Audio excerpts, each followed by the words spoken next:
Olá a todos! Cá estamos nós para mais uma videoaula, agora referente à resolução de exercícios sobre princípio de solubilidade e propriedades coligativas. Ok? Na última videoaula vimos, em Química, na parte Química geral, conceitos introdutórios e teóricos sobre o princípio de solubilidade, sobre as propriedades coligativas, mas vimos também muitas fórmulas matemáticas. Ora, pois bem, agora, numa primeira parte, vamos resolver casos de princípio de solubilidade, mais teóricos, mas numa segunda parte, iremos resolver exercícios aplicando as fórmulas, essencialmente, das propriedades coligativas, embora também haja uma fórmula para a solubilidade, que é a lei de Henry. Não sei se recordam. Pronto. Vamos começar então com o exercício número 1. Eu tenho, penso que 13 exercícios para vocês. Vamos ver, vamos resolvendo com calma. Ora, primeira pergunta: será uma solução composta estritamente por etanol e água solúvel? Bom, eu aqui é um pincel, concordo. Eu tenho que saber que o etanol é isto. Normalmente é dado, ok? Não se preocupem. E ele, analisado sozinho, interage entre si. E cá está um elemento eletronegativo e este que funciona como positivo, a mesma coisa aqui. Não há dúvidas que há pontes de hidrogênio, ok? Na água, H2O, H2O, também o mesmo na água, ok? Cá está a eletronegatividade, portanto, verificamos pontes de hidrogênio. Na mistura entre eles, eu vou colocar a água com o CH3, CH2OH e então, a partir daqui, eu consigo perceber que existe eletronegativo de um lado, existe eletronegativo do outro, também existem hidrogénios, então eu estou perante pontes de hidrogênio. Resposta, uma resposta bonita. Como as forças de interação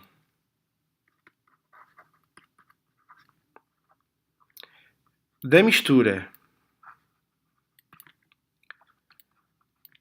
têm igual intensidade, neste caso, podia pôr igual a maior, mas como neste caso é igual, de igual intensidade, tem igual intensidade que cada uma das interações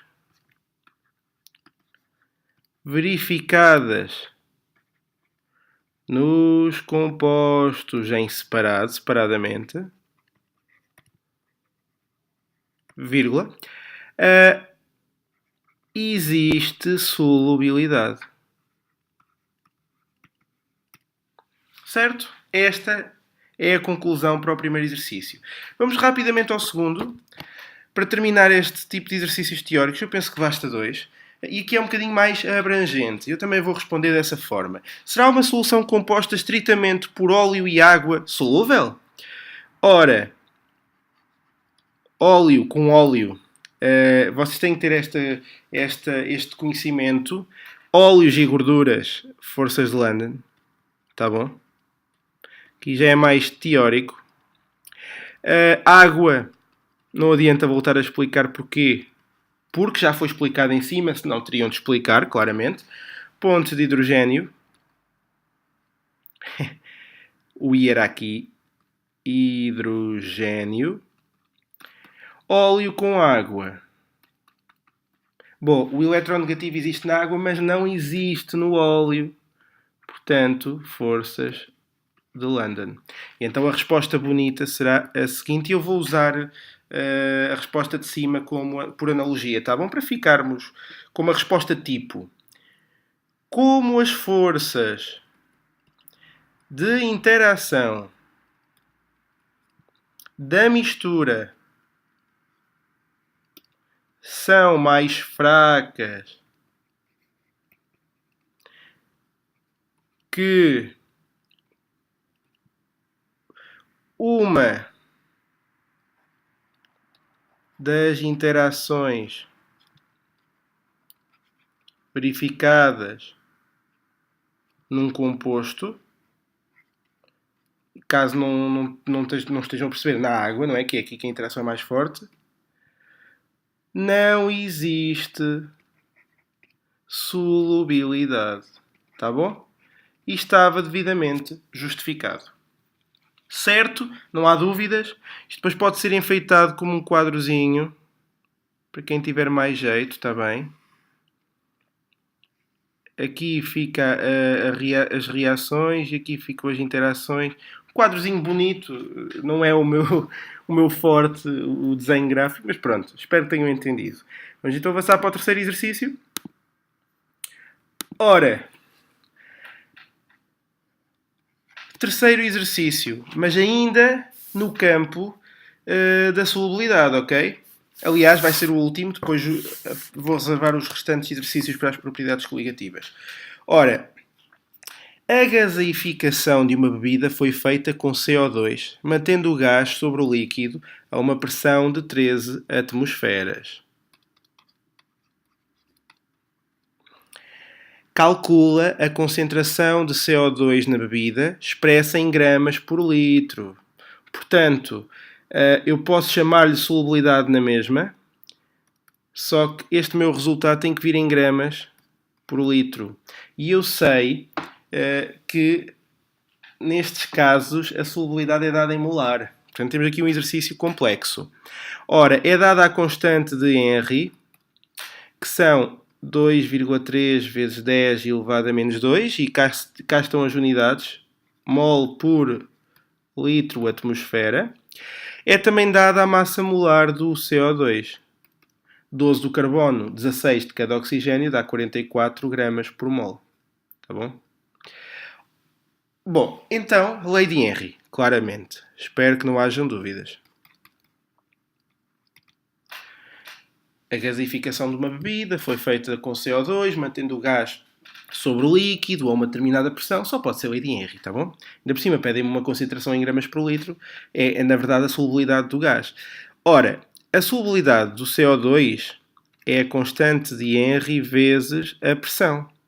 Ou seja, será 2,3 vezes 10 a menos 2 vezes 13. Vejam como a constante de Henry está em concordância com as unidades da pressão. A atmosfera vai simplificar, tá bom? E este resultado vai dar sensivelmente 0,3 mols por litro. A resposta está dada, só que em mols por litro. E eles estão a pedir em grama por litro. Então vamos lá passar de molaridade para concentração mássica. Só isso. O por litro bate certo. Porque na verdade eu tenho 0,3 mols em 1 litro. E eles querem a quantidade em gramas também em 1 litro. Eu pego nestes números de mols e vou converter para massa. O número de mols é a massa a dividir pela massa molar. A massa é o número de mols vezes a massa molar, ou seja, 0,3 vezes 44, que dá 13,2 gramas. Mas, se é assim, então a minha solubilidade de CO2 são 13,2 gramas por litro. Porque se os 0,3 mols estão no litro e 0,3 mols são 13,2 gramas, também os 13,2 gramas estão no litro. Certo? Era só isto que era pedido no exercício. Viram que a lei de Henry aplicou-se diretamente, aplicou-se de forma fácil. Difícil depois foi transformar o resultado consoante as unidades que eram pedidas. Parecia mais um exercício de física do que de química, mas tudo bem. Exercício número 4, e vamos mudar agora de tema. 1 grama de um soluto não volátil, portanto, a massa do soluto é 1 grama, de massa molar 172 gramas por mol, foi dissolvido em 10 gramas de acetona. Bom, massa do solvente, que é a acetona, são 10 gramas. Solvente, acetona. Propanona, nomenclatura opaque. Pronto, tudo bem, esqueçam. Calcula a pressão de vapor da solução obtida à temperatura de 39 graus. Lembrem-se que a temperatura em graus Kelvin é só para a pressão osmótica. Portanto, aqui é graus Celsius, tudo bem. É dada a pressão a 39 graus, e reparem que tem que haver a concordância na temperatura, a pressão do solvente puro, certo? Portanto, na verdade, é dada a pressão relativamente, atenção, relativamente ao soluto, mas aqui é mencionada a solução, portanto não há aqui grande dificuldade. O valor é 4 vezes 10 a menos 2 milímetros de mercúrio. A massa molar da acetona também é dado, são 58 gramas por mol. Tá bom?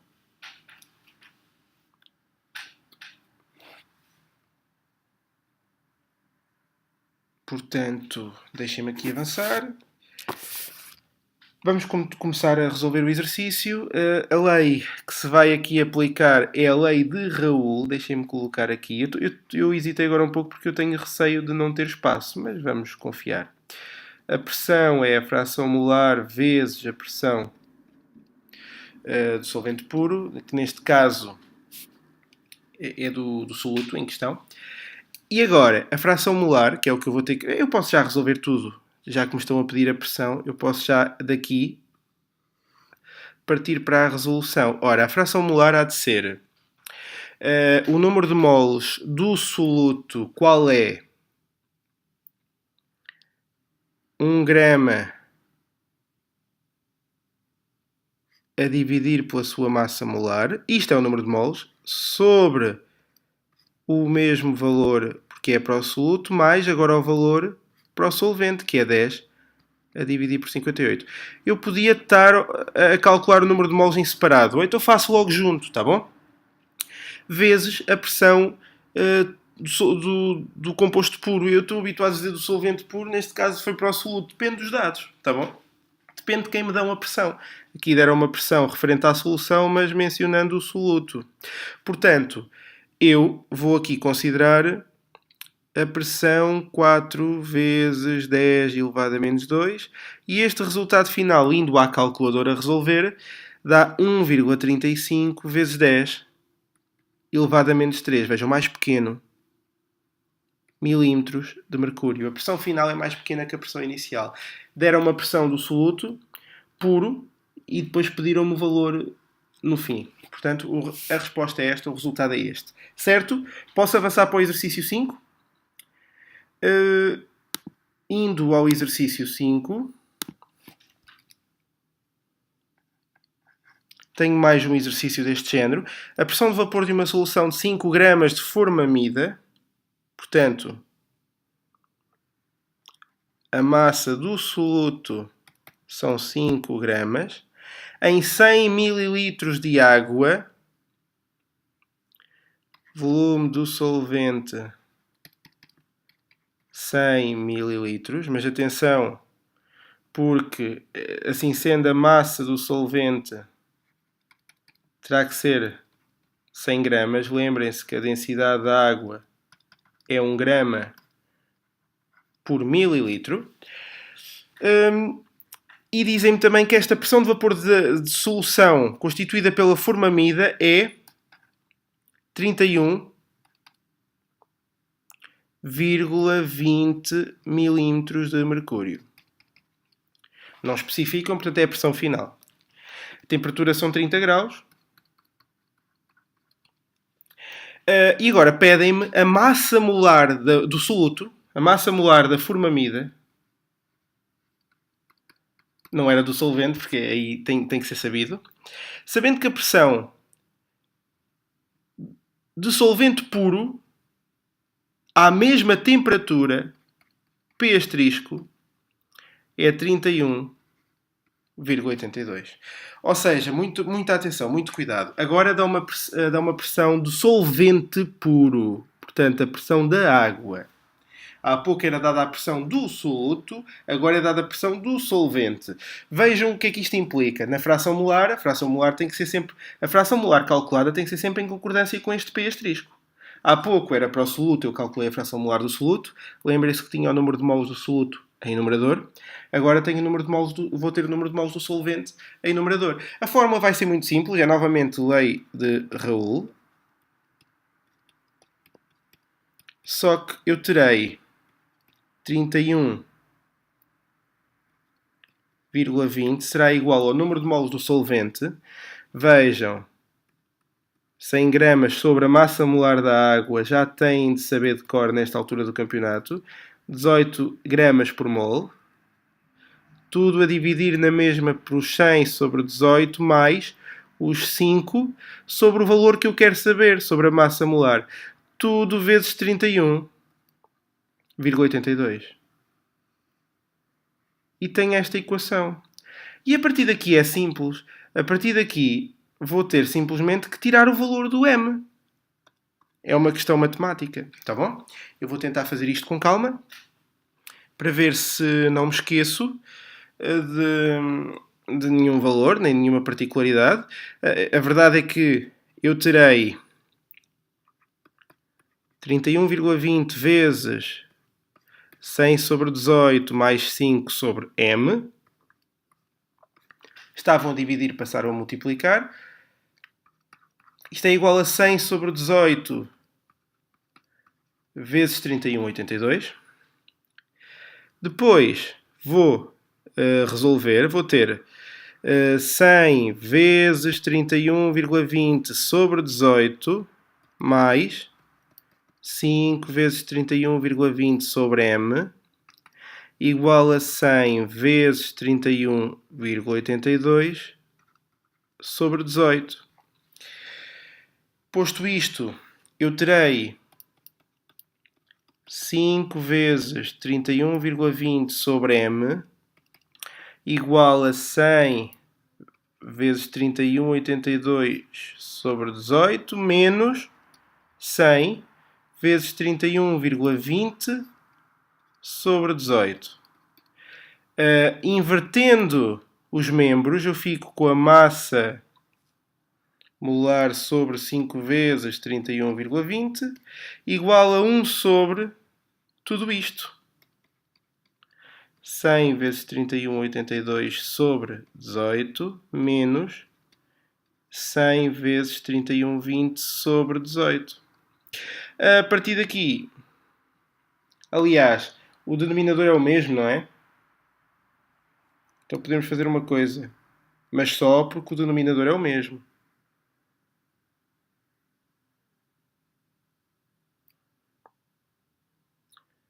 Tudo, boa, tudo sobre 18. Tenho que arranjar uma borracha melhorzinha, que esta borracha tira a paciência a um santo. Ora, então o meu M, minha massa molar será este, passa a multiplicar o 18 também. Portanto, 5 vezes 31,20 vezes o 18 a dividir por 100 vezes 31,82 menos 100 vezes 31,20. Que é igual, e eu agora, como tenho o resultado feito, não vou perder tempo na calculadora, mas retifiquem também, por favor, será igual a 44,55 gramas por mol, que são as unidades da massa molar. E temos aqui o resultado. Há outra maneira de fazer isto, que é ir resolvendo os cálculos à parte. Terão depois problemas já nos arredondamentos. O valor poderá não ser tão parecido a este, mas de qualquer forma está correto na mesma, tá bom? Não se preocupem quanto a isso. Espero que tenham entendido este exercício. Era um bocadinho trocar-vos as voltas. A complexidade foi matemática, porque a nível de compreensão eu penso que se percebesse bem, tá bom? Agora é que são elas, porque eu agora vou e será para finalizar em beleza os exercícios da lei de Raoult. Vou fazer aqui um exercício um pouco mais complexo. Entendam, a 60 graus, portanto, começa logo com uma temperatura de 60 graus, a pressão de vapor do tolueno puro são 139 milímetros de mercúrio. E a pressão de vapor do benzeno, atenção, a pressão de vapor do benzeno, neste caso a pressão de vapor do benzeno puro, à mesma temperatura, são 392. As unidades são as mesmas. Qual é a pressão de vapor da solução obtida pela mistura de 25 gramas de benzeno com 40 gramas de tolueno. Bom, dá umas massas molares também. Massa molar do benzeno, 78 gramas por mol. A massa molar do tolueno, 92 gramas por mol. Bom, aqui é aquele caso em que temos uma pressão, um cálculo da lei de Raoult, do cálculo do abaixamento da pressão, múltiplo, com dois compostos. Vai ser fácil. Eu penso que vai ser fácil. A pressão que é pedida não é mais do que a pressão calculando a fração molar do benzeno vezes a pressão do benzeno puro, mais a fração molar do tolueno vezes a pressão do tolueno puro. E a partir daqui são contas, das quais já fizemos algumas vezes. Vejam, a solução é constituída apenas por benzeno e tolueno, portanto será fácil. No caso, na fração molar do benzeno, será os 25 gramas sobre os 78 de massa molar, tudo a dividir por 25 sobre 78 mais 40, agora para o tolueno, sobre 92. Tudo isto vezes a pressão do benzeno puro, que é 392. Comecei pelo benzeno. A isto somo agora para o tolueno, portanto será 40 sobre 92, tudo a dividir por 40 sobre 92 mais 25 sobre 78 vezes a pressão de tolueno puro, que é 139. Pronto. E era isto. O que é que traz aqui dificuldade acrescida a este exercício? É o facto da fórmula ser a soma das duas, quando eu tinha dado uma fórmula inicial só com um XS e com um P asterisco. Mas reparem, se me estão a avaliar a pressão com base nos dois compostos e não só num, então eu tenho que acrescentar à fórmula o equivalente para o composto que falta. Portanto, se os resultados baterem certo, isto dá 247,79 milímetros de mercúrio. Porquê milímetros de mercúrio? Porque são as unidades dadas, como podem aqui ver. Tá bom? Pronto, penso que não adianta continuar com esta página, está prestes a acabar. Espero que tenham percebido este exercício e estejam a perceber até agora. Espero sinceramente que estejam a perceber até agora. Este tipo de exercícios não são difíceis, mas vocês têm mesmo de começar a entender o esquema e praticarem sozinhos. Cuidado, vocês têm que praticar muito sozinhos também. Tentem fazer estes exercícios sozinhos, tentem procurar outros. Eu posso vos aconselhar outros, já sabem. É só entrar em contato comigo e pedirem-me que eu dou-vos os exercícios que vocês precisarem, ok? Exercício número 7. Calcula o ponto de ebulição de uma solução aquosa de cloreto de sódio. Portanto, cloreto de sódio. Vejam que é um soluto iónico, não é? Preparada por dissolução de 25 gramas deste sal, massa do cloreto de sódio 25 gramas, em 250 gramas de solução. Massa da solução, 250 gramas. Bom, pedem-me o ponto de ebulição, não é? É assim, vamos lá ver. Eu tenho que partir do princípio que na minha solução há água. Quando não é dito nada, o solvente universal é a água. Portanto, eu tenho que admitir que a minha temperatura de ebulição inicial são 100 graus. Lembrem-se que temperatura em graus Kelvin só na pressão osmótica. Tudo o resto é graus Celsius. Pronto. A fórmula é a variação da temperatura de ebulição igual à concentração molar vezes a constante de ebulição, que já agora é um dado adquirido, deixem-me já escrever, da água, 0,51. E são graus Celsius quilograma por mol. E já agora a massa molar do NaCl, que são os 58,5 gramas por mol. Bom, reparem como é que eu aqui cometi um erro grave. A concentração não é molar, a concentração é molal. Veem como isto confunde? Muita atenção. Só é concentração molar para a pressão osmótica. É confuso, é confuso. Eu compreendo e eu próprio agora dei o exemplo disso, de que é confuso. Muita atenção a resolver os exercícios. Como é a concentração molar, eu tenho que ter o número de moles do soluto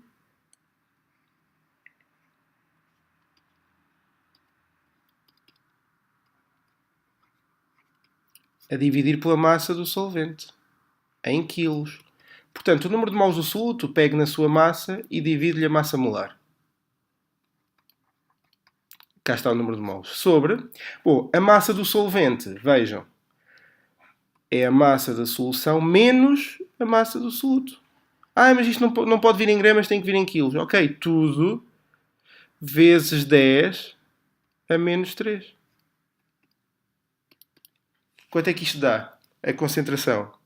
Bom, concentração, segundo as minhas contas, deu 1,9.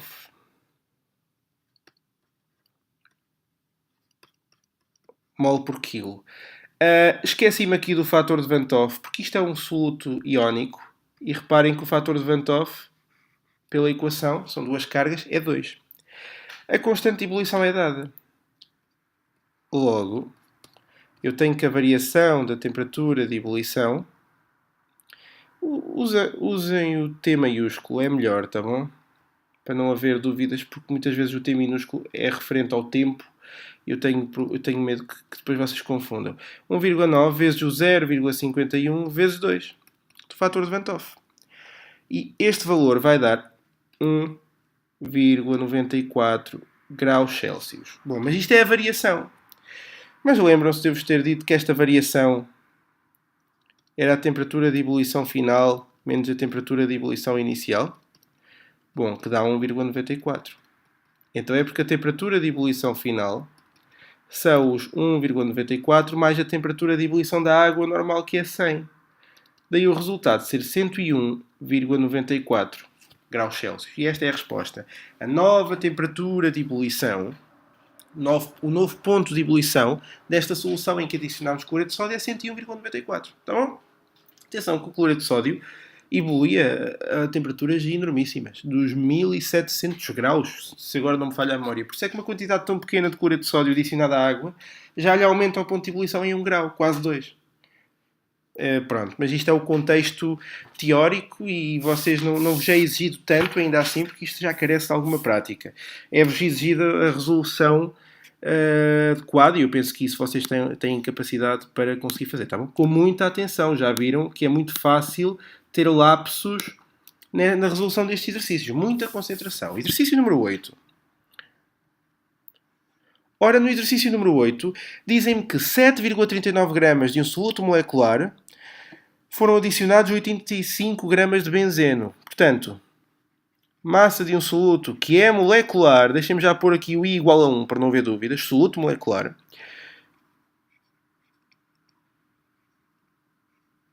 Ok? Pronto, e a massa desse soluto são 7,39 gramas.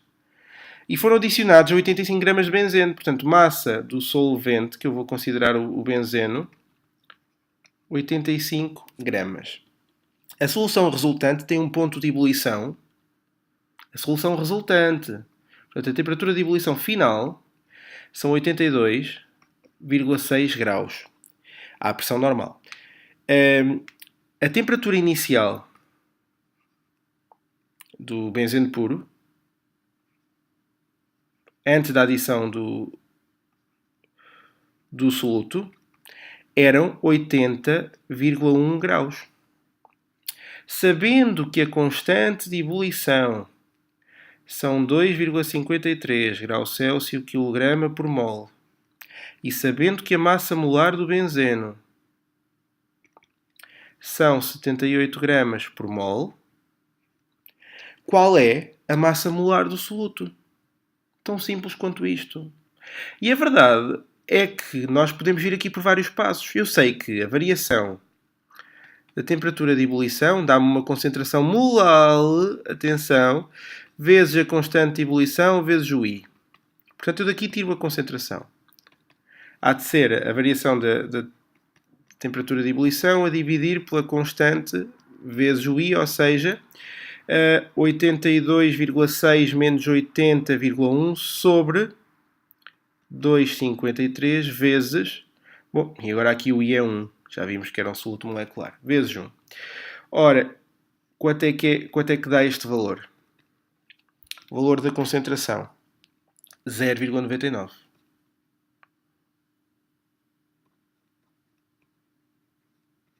Mol por quilo. Mas agora, eu sei que esta concentração é o número de mols do soluto, como é uma concentração molar, a dividir pela massa do solvente. Portanto, eu quero o número de mols do soluto, faço a concentração vezes a massa de solvente. Vamos às massas. A massa do solvente são 85 gramas. Tenho que ter cuidado porque este C é dado por quilograma, portanto eu tenho 0,99 vezes o 85 vezes 10 a menos 3, para ter o cuidado de passar a quilograma. E o resultado do meu número de moles é 0,084 mol. Como eu sei que o número de moles é a massa a dividir pela massa molar, a massa molar será a massa a dividir pelo número de moles. Reparem que a massa do soluto eram 7,39 gramas, a dividir pelo número de moles, que é 0,084, e dá um valor que é aceitável. Dá 87,98 gramas por mol. Se vos deixassem consultar a tabela periódica, a pergunta podia mesmo ser: identifica na tabela periódica o seguinte composto com base na sua massa molecular. E então vocês, com base na massa molecular, iam consultar. Eu agora, pessoalmente, também não sei de cor. Teriam que estar a recorrer a uma substância conhecida ou a um elemento químico. Caso contrário, poderiam haver várias combinações. É verdade. Mas era uma proposta de exercício que pudesse aparecer, tá bom? Portanto, este exercício era assim. E de temperatura de ebulição,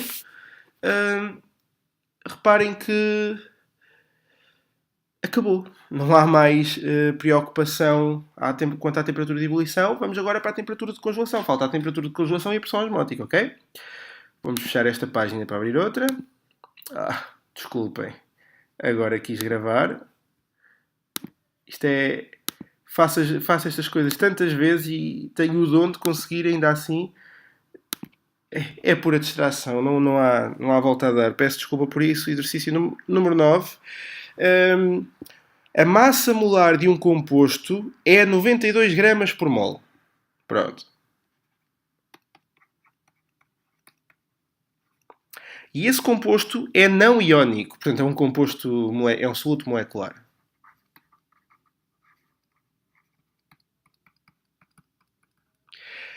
Determina o ponto de congelação de uma solução que contém 20 gramas deste composto em 300 gramas de água. Nem é preciso, é mais nada. Temperatura de congelação inicial, como estamos a falar da água, 0 graus. Temperatura de congelação final é o que eu quero saber. A constante de congelação, o K é minúsculo, mas eu tenho dificuldade em desenhar capas minúsculos, desculpem. É 1,86 graus Celsius quilograma por mol. Pronto, e já agora a massa do soluto são 20 gramas e a massa do solvente, que é a água, são 300 gramas. Bom, a fórmula é esta. A variação da temperatura de congelação é igual à concentração molar, atenção que ela só é molar na pressão osmótica, vezes a constante de congelação, vezes o fator de Van Hoff, que aqui é 1, antes que me esqueça, já fica. Bom, então vamos aplicar diretamente a fórmula praticamente. Vejam que a concentração molar, vejam, o número de moles do soluto, portanto eu no numerador vou já pôr 20 a dividir por 92, massa a dividir pela massa molar dá logo o número de moles, a dividir pela massa do solvente, que é 300 gramas, mas atenção, em quilos, daí o vezes 10 a menos 3. Isto multiplica-se por 1,86, que é a constante de congelação, e o meu resultado final da variação da temperatura de congelação é 1,345 graus Celsius. Assim sendo, eu sei que a temperatura de congelação final menos a temperatura de congelação inicial dá-me este valor. Portanto, vou-vos ensinar outro truque, que acaba por ser mais fácil, desculpem lá. Vejam o trabalho que dá a apagar uma coisa muito grande quando me engano. E depois é assim, eu tenho que manter premido o botão para apagar, e se eu, antes de o largar, carregar com a caneta no tablet, ele volta ao início do que eu queria apagar. É complicado, pronto. É muito fácil. Eu sei que esta propriedade coligativa está referida, atenção, está referida ao abaixamento da temperatura de congelação. Então significa que a temperatura de congelação final tem que ser sempre menor que a temperatura de congelação inicial. Se me é dada a temperatura de congelação inicial, eu não posso chegar ao fim e dizer que a temperatura de congelação final há de ser a temperatura de congelação inicial menos a variação da temperatura de congelação, isto é, 0 menos 1,345 graus, que dá menos 1,345 graus. Está certo? Porquê? Porque baixamos. Tá bom? E então, a partir daqui, o exercício está resolvido. Houve um abaixamento da temperatura de congelação de 0 graus para menos 1,345 graus. Certo? Bom, exercício número 10. Eu não vou arriscar a resolver aqui. Pois, não vou arriscar. Eu prefiro fazer isto à larga, para não ter depois que encurtar a letra e tornar-se menos perceptível. Portanto, exercício 10. São 13, está bom? Está quase. O etilenoglicol, considerado C2H6O2, já depois vão ver que um glicol é um composto em que, numa ligação, os carbonos consecutivos têm grupos OH. Mas pronto, iremos ver depois. É um anticongelante adicionado nos radiadores dos automóveis dos países mais frios. Porque lá está, faz muito frio e é normal que o líquido dos automóveis acabe por congelar se for um líquido como a água, tá bom? Qual é que é a massa do etilenoglicol que deve ser adicionada a 500 ml de água? Portanto, volume do solvente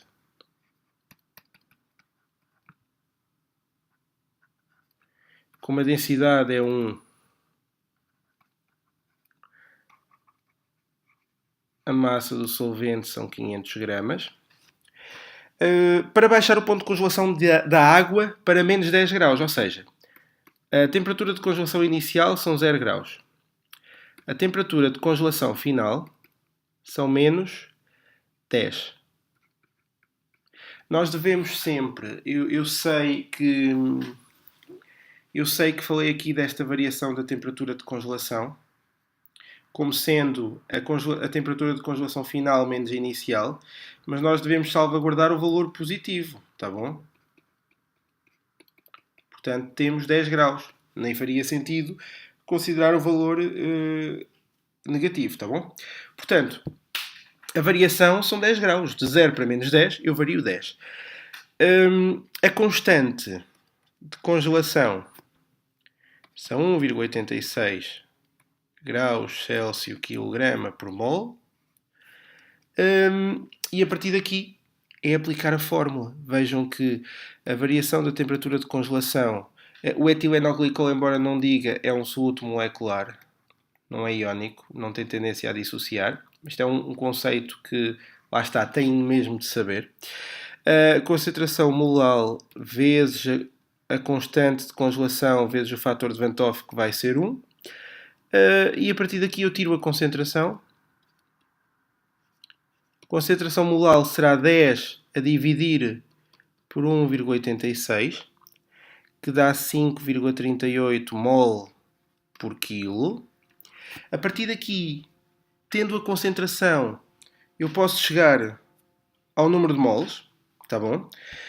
Como a concentração é o número de moles do soluto a dividir pela massa do solvente, eu posso dizer que o número de moles do soluto é a concentração vezes a massa do solvente. Recordem que eram os 500 gramas, portanto eu vou ter que multiplicar por 10 a menos 3, para ter a certeza que estou a trabalhar em quilogramas, porque este valor está por quilograma, tá bom? E então chega a um valor de moles de 2,69. E a partir daqui, se o número de moles é a massa a dividir pela massa molar, eu quero saber a massa do soluto, que é o número de moles vezes a massa molar, ou seja, 2,69 vezes a massa molar do etilenoglicol.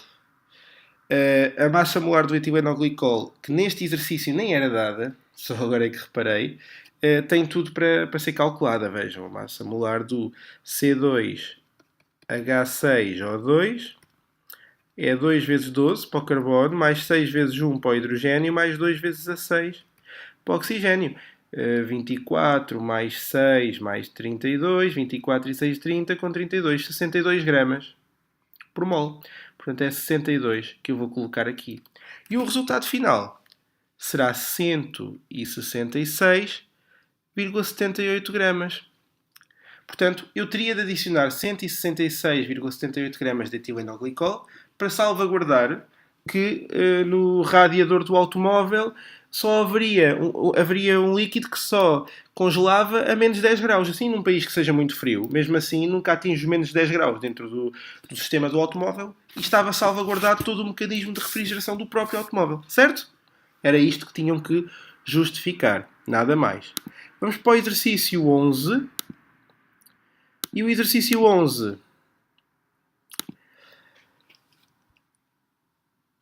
é o último exercício do ponto de congelação, mas reparem que acaba já por ser tudo o mesmo. A adição de 0,32 gramas num sólido iónico MX2, portanto, massa do MX2 é 0,32 gramas. Já agora o MX2 já há de dissociar-se em M.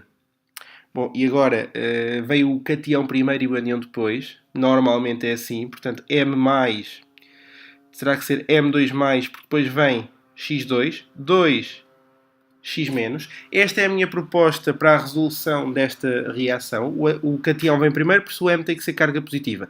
Como estão aqui 2 X para um M, é porque o M tem o dobro da carga que o X. De qualquer das formas, o fator de Van 't Hoff é 3. Tá bom? Pronto. E a partir daqui é dada a massa num sólido iónico a 100 gramas de CCl4, que é o tetracloreto de carbono, massa de CCl4 100 gramas, e acabou por baixar o ponto de congelação em 0,39 graus. Variação do ponto de congelação 0,39 graus. Calcula a massa molar do tal soluto iónico MX2. Bom, vejam uma coisa. A constante de congelação do CCl4 puro são 29,8 graus Celsius quilograma por mol. A partir daqui a ideia vai ser a mesma. A fórmula é a variação da temperatura de congelação é a concentração molar vezes a constante de congelação vezes o fator de Van 't Hoff. Portanto, eu daqui tiro a concentração, que é o 0,39 a dividir por 29,8 vezes 3. Certo? E a concentração dá 4,36 vezes 10 a menos 3 mol por quilo. A partir daqui, eu sei que a concentração é o número de moles do soluto pela massa do solvente. Portanto, o número de moles terá que ser 4,36 vezes 10 a menos 3, vezes a massa do solvente são 100 gramas, 100 vezes 10 a menos 3, ou então 0,1 se preferisse, tá bom? E então, eu vou obter o número de moles de soluto de 4,36, esta conta quase fazia de cabeça, vezes 10 elevado a menos 4 moles. Como o número de moles de soluto é a massa a dividir pela massa molar, e como eu tenho a massa, eu daqui vou querer tirar a massa molar, a massa a dividir pelo número de moles, portanto, 0,32 gramas sobre 4,36 vezes 10 a menos 4.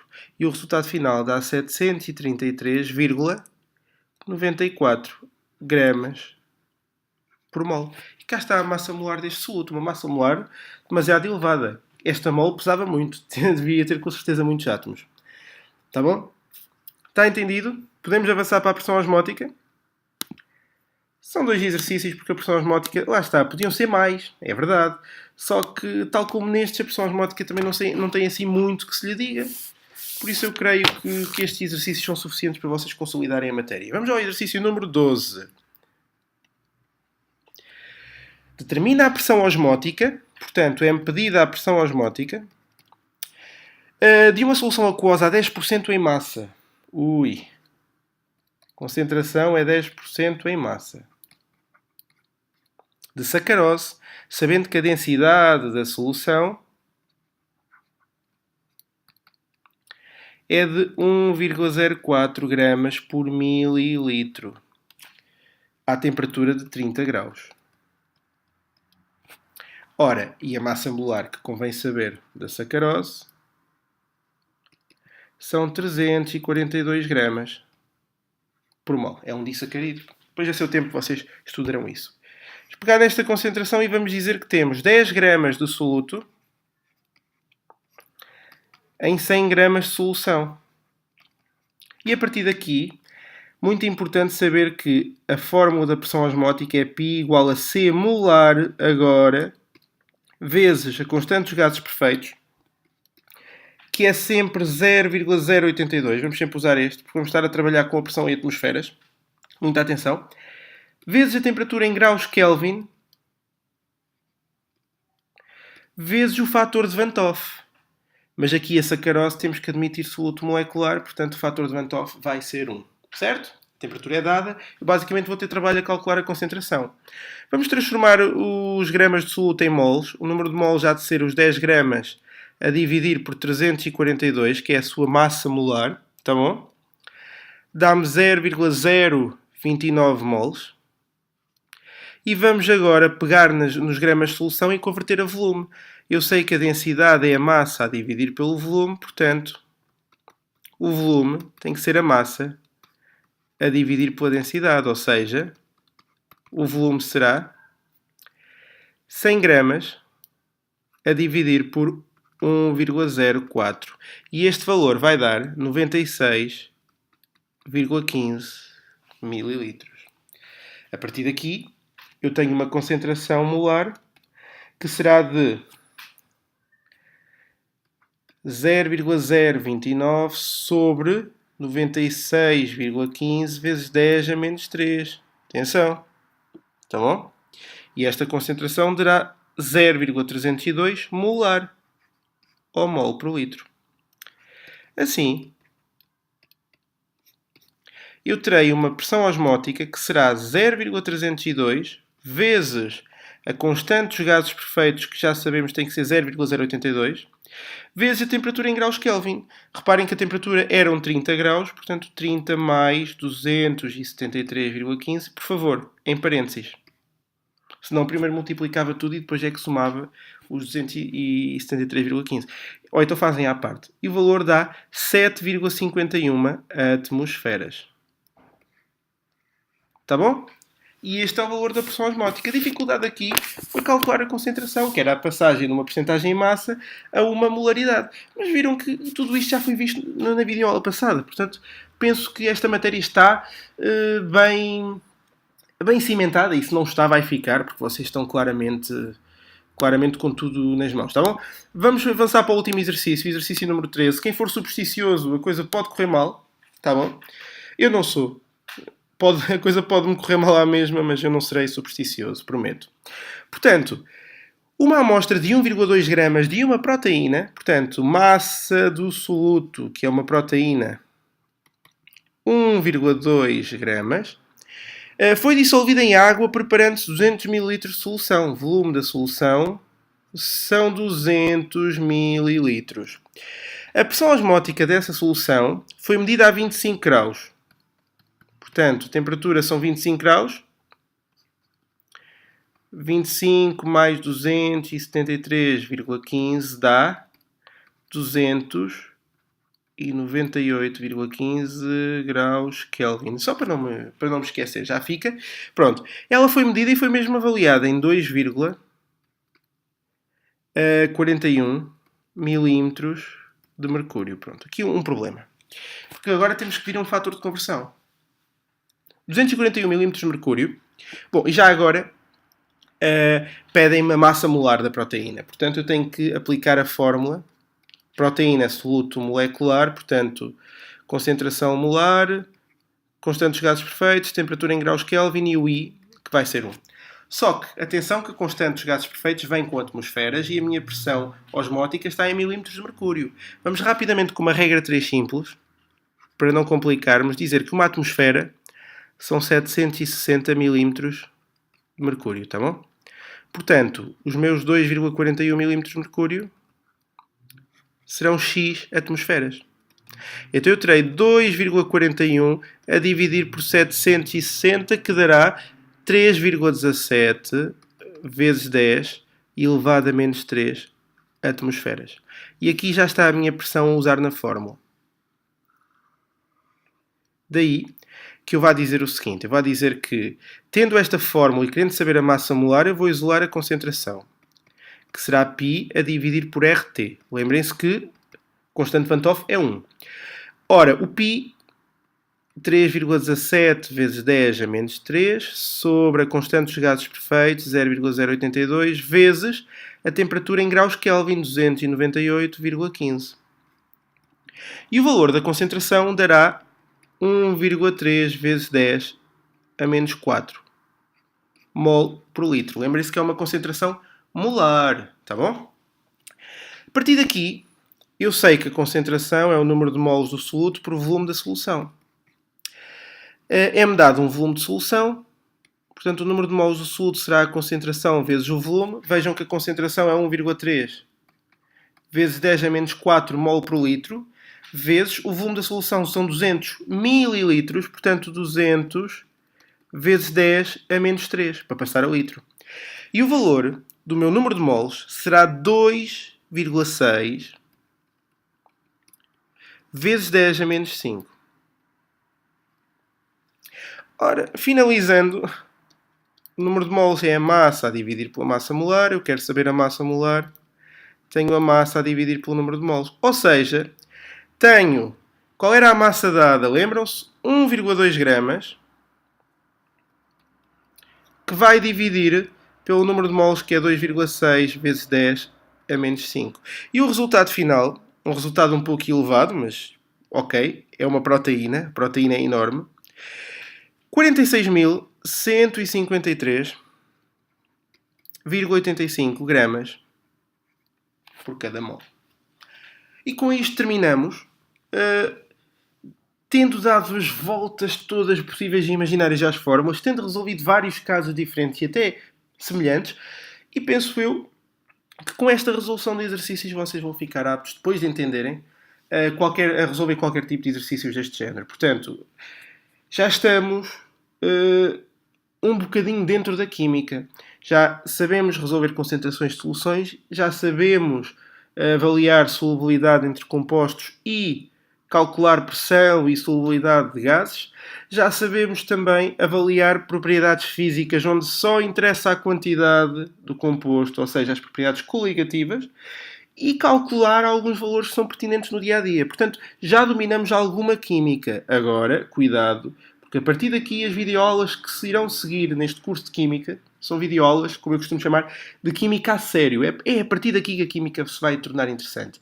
Vamos falar do princípio do Le Chatelier, vamos abordar ao máximo o que é uma reação química, a evolução da reação química no sentido direto ou inverso, mas isso até se deve por ela ser incompleta, se ela for completa só evolui no sentido, etc, etc, etc. A coisa vai complicar, ok? Mas eu espero que vocês até aqui estejam bem, para irem motivados para as próximas videoaulas. Porque quando nós temos que aprender uma coisa, temos. E reparem, se na vossa área precisam de química, nunca serão um profissional em condições se não souberem química.